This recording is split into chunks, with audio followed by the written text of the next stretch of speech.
Arab Bedouins prophecy. From millennium past, there were two types of Arabs, city dwellers and Bedouins. Bedouins are nomads. They travel through the vast deserts and are constantly on the move. Even during the golden age of Islam, when Arabs were the richest and most learned people on earth, Bedouins remained in virtually the same state that they had been for thousands of years, poor, uneducated, and cut off from the rest of the world. Yet Muhammad, peace be upon him, foretold that these Arab Bedouins of his region would one day compete with one another in the construction of tall buildings. "Now tell me of the last hour," asked the man. The Prophet replied, "That you see the barefoot, unclothed Bedouins competing in the construction of tall buildings." Today we find in the Arabian Peninsula, the Bedouins who used to be impoverished herders of camels and sheep are now not only competing with one another, but also the entire world to construct the world's tallest buildings. How did one of the poorest people on earth, who literally wore rags, become the wealthiest nations on earth? One thing that made this rapid change possible was the discovery of oil. The seemingly empty deserts of the Bedouins had it in abundance. They went from camels to Cadillacs in a single generation. The construction of tall buildings among the Arab Bedouins has even reached Mecca, Muhammad's city of birth. The last few decades have seen a massive surge in building construction in Mecca. The famous Mecca Clock Tower is currently the third tallest building in the world. In order for such construction to be possible, many of Mecca's ancient mountains had to be demolished in order to make room for the tall buildings that had sprung up. Amazingly, this is also something that Muhammad had foretold. He said, "The hour will not be established until the mountains are moved from their places." This tremendous feat of demolishing entire mountains has only been made possible in the 20th century with the advent of technology such as explosives. It's important to point out that Muhammad himself was a simple man and wanted other Muslims to maintain that simplicity. He did not like Muslims to be extravagant. So, if he wanted to will this prophecy to become true, he would have to encourage the Arabs to build tall buildings, yet he never did. Spread of sexual immorality and disease. Muhammad, peace be upon him, revealed that the Day of Judgment would not take place until sexual immorality had become so prevalent and normalized that it would begin to be carried out even in public places. He said, "The hour will not be established until people fornicate with each other in the road, just as donkeys fornicate." Today we live in a world where we are being constantly bombarded with explicit sexual imagery, be it in TV, film, or advertising. And with the advent of the internet, pornography has now become readily available at any time and any place. In fact, we are finding more and more stories in the news of people being arrested for having sex in public. And an interesting side note is that the Prophet Muhammad, peace be upon him, described what will be the consequences of such widespread sexual immorality. He said, "Never does sexual perversion become widespread and publicly known in certain people without them being overtaken by disease that never happened to their ancestors who came before them." The increase of sexual immorality has seen the emergence of previously unheard of diseases such as AIDS, just as the Prophet Muhammad had forewarned. A world steeped in interest. Muhammad, peace be upon him, claimed that the practice of interest would one day become so dominant that even those who try to avoid it will still feel its impact. He said, "A time will come upon mankind when they will consume interest. Whoever does not take from it will be afflicted by its dust." This clearly describes the state of the world economy today. In the modern world, it is almost impossible to avoid dealing with, or at the very least being impacted by, interest. Just think about how many people have interest-bearing bank accounts and buy things using credit cards. Even if one somehow manages to avoid dealing in interest directly, almost every aspect of our lives is impacted by it. Central banks influence the purchasing power of our money, and virtually every country in the world, even those considered to be wealthy, are drowning in interest-based debt. The financial system even suffered a global collapse in 2008, a disaster which had plunged the world into economic turmoil, the consequences of which will be felt for generations to come. What makes this prediction amazing is that the financial state of the world over the last century is unique in history. At the time of Muhammad, Finance was based on commodities with intrinsic value, such as gold and silver coins. Gold and silver have been used as the most common form of currency throughout history. The use of paper money with no intrinsic value, along with the massive debt and interest that it has resulted in, is a phenomenon of modern finance, and not something that could have been easily guessed by Muhammad over 1400 years ago. The defeat of Rome and the conquest of Persia. During the Battle of the Trench, where Muhammad, peace be upon him, and his followers were under siege by their enemies, being outnumbered 3-1 and staring in the face of certain defeat, the Prophet made some bold predictions. He said, "God is most great. I have been given the keys of Syria. By God, I can see its red palaces at the moment. God is most great. I have been given Persia. God is most great. I have been given the keys of Yemen." At that moment, Muhammad had made the astonishing claim that the Muslims would not only take the lands of Yemen and Syria, much of which was under the occupation of the Roman Empire, but that they would also defeat the mighty Persian Empire. Historically, Muhammad's companions saw this prophecy fulfilled before their very eyes, as they went on to defeat the Romans and conquer Persia. What are the odds that the Muslims, who lacked economic and military strength, could topple the superpowers of the world in such a short span of time? The astonishing way that the Muslims defeated the superpowers captured the world by surprise. As historian Barnaby Rogerson explains, you have to remember that the two great superpowers were the Byzantine Empire, i.e. the Eastern Roman Empire, and Sassanid Persia. They were the dominant superpowers. If you're putting it in a modern parlance, it's a bit like the Eskimos taking on the United States of America and Russia. No rational person would have ever conceived of such a possibility. The sentiment is echoed by historians who cannot explain how Islam became such a dominant force so quickly.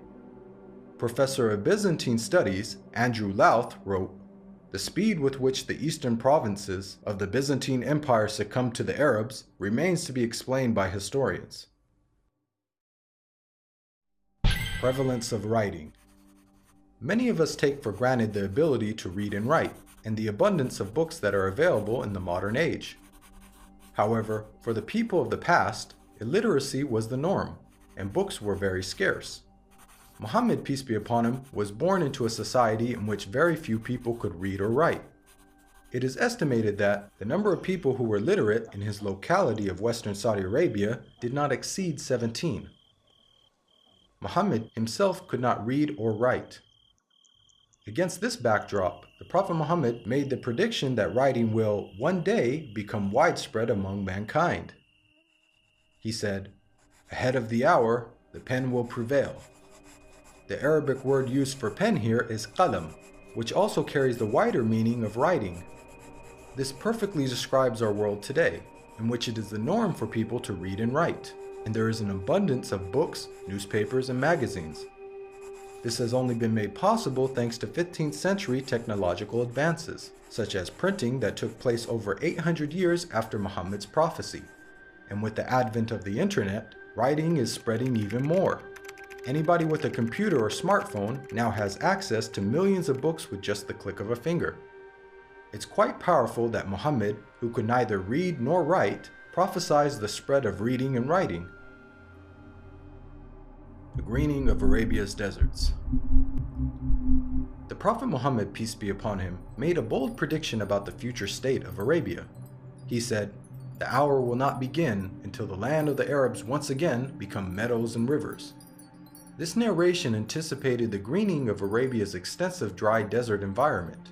As recently as 1986, there was little to no farming in the region. However, over the last 30 years, these deserts have been transformed to grow grains, fruits, and vegetables, thanks to techniques such as center pivot irrigation. This is a process that pumps water to the surface from deep underground reserves, some of which date back to the last ice age 20,000 years ago. Now put yourself in the position of a person living in 7th century Arabia. This region hosts some of the most extensive sand and gravel deserts in the world, with very little rainfall. Could anyone inhabiting such a harsh environment ever rationally conceive of the possibility that one day there would be a plentiful supply of water and abundant crops? This prophecy also makes a claim about the ancient past. Note the words of Muhammad, "The lands of the Arabs once again become meadows and rivers." By saying once again, he is implying that at one stage in their history, the deserts were lush with vegetation and life, and that they will be returning to this former state. Geologists now know that the Arabian Peninsula was, indeed, once filled with meadows and rivers in ancient times. Modern archaeological discoveries have uncovered a number of fossils and conclude that once upon a time, the Arabian Peninsula was much greener and wetter, just as Muhammad had revealed. The rapid spread of Islam and the decline of the Muslims. Muhammad, peace be upon him, predicted that the Islamic civilization would reach both east and west. He said, "God folded the earth for me, and I saw its east and west, and the dominion of my nation will reach as far as the earth was folded for me." History bears witness to the fact that Islam spread rapidly, both east and west, just as Muhammad boldly had foretold. At the time, this was a geographic expansion the likes of which the world had never witnessed. The Islamic Empire was the largest the world had ever seen.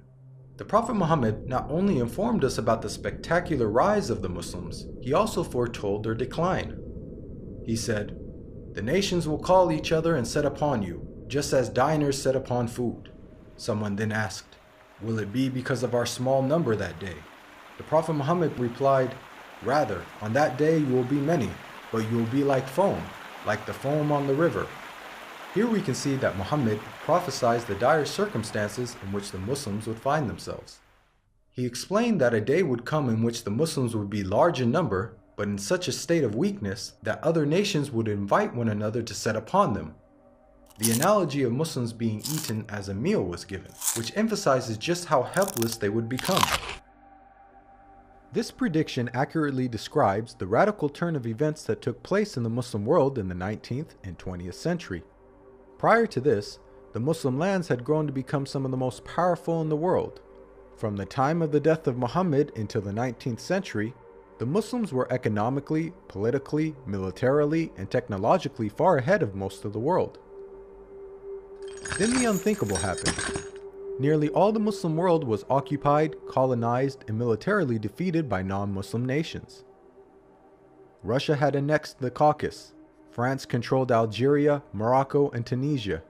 Great Britain occupied Egypt, Syria, Iraq, Palestine, and India. And the Dutch controlled Malaysia and Indonesia. Of the 50 Muslim countries that exist today, only a few survived occupation, and the ones that did were still subject to colonial masters. All of this is just as the Prophet Muhammad had predicted. At the time, there was an estimated 200 million Muslims, representing 12.5% of the world's population. But their considerable numbers could do nothing to prevent the defeat by their rivals. They were weak like the foam on a river. Again, just as Muhammad had foretold. If we reflect on this prediction, it is quite counterintuitive. If this prediction was guesswork, then it would have made more sense to state that the Muslims would be diminished in number and that would be the cause of their weakness. Yet Muhammad predicted the exact opposite. A paradoxical situation of the Muslims being vast in number but very weak. And it came true. Historically speaking, when religions lose their influence on the world stage in such a way, it is usually followed by a stagnation or decline in the number of their followers. Yet Muhammad foretold the exact opposite with regards to the religion of Islam. He said that it would continue to grow in terms of the number of followers, to the extent that it would eventually enter every household. He said, "This matter will certainly reach every place touched by night and day. God will not leave a house or residence, except that God will cause this religion to enter it." Today we are witnessing this prophecy unfold before our very eyes. Islam is currently the fastest growing religion in the world, with nearly 1 in 4 people on earth being a Muslim, and is forecasted to be the world's largest religion by the year 2070. This is despite Islam being constantly attacked by the media, the colonization of Muslim lands, and the many wars that have been waged in the Muslim world.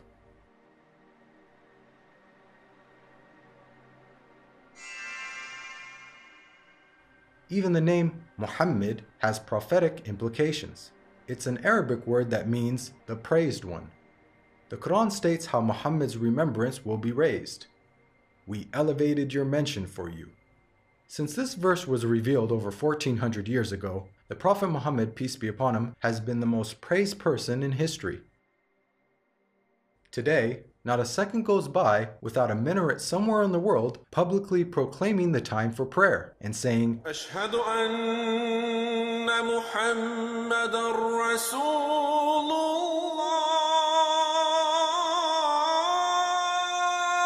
I bear witness that Muhammad is the messenger of God.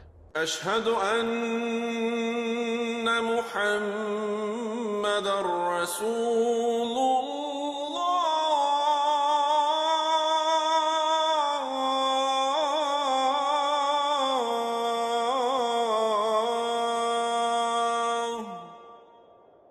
Moreover, the name Muhammad is consistently the most popular name given to newborns across the globe. This is despite the fact that Muhammad never encouraged Muslims to adopt his name. In fact, he said that the best names are Abdullah and Abdurrahman.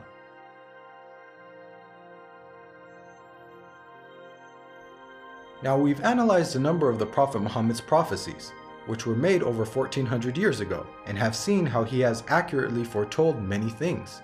Purely from the standpoint of basic probability, for someone to accurately guess about such future events, which spanned across multiple nations in different time periods, many of which were outside the sphere of Muslim influence, to give so many predictions without making a single mistake is utterly impossible. Today, millions of people believe in false prophets and follow false systems for guidance in life. As human beings, we're willing to follow false prophets, man-made systems, and baseless superstitions, but why don't we accept the real guidance when it comes from God? God empowered the Prophet Muhammad with accurate prophecies as a way for us to distinguish the true prophets from the false. Truth has now arrived, and falsehood perished, for falsehood is, by its nature, bound to perish. This video is based on the book, The Forbidden Prophecies. To learn more about the evidences for Muhammad's prophethood, please download your free copy of the book at the link below.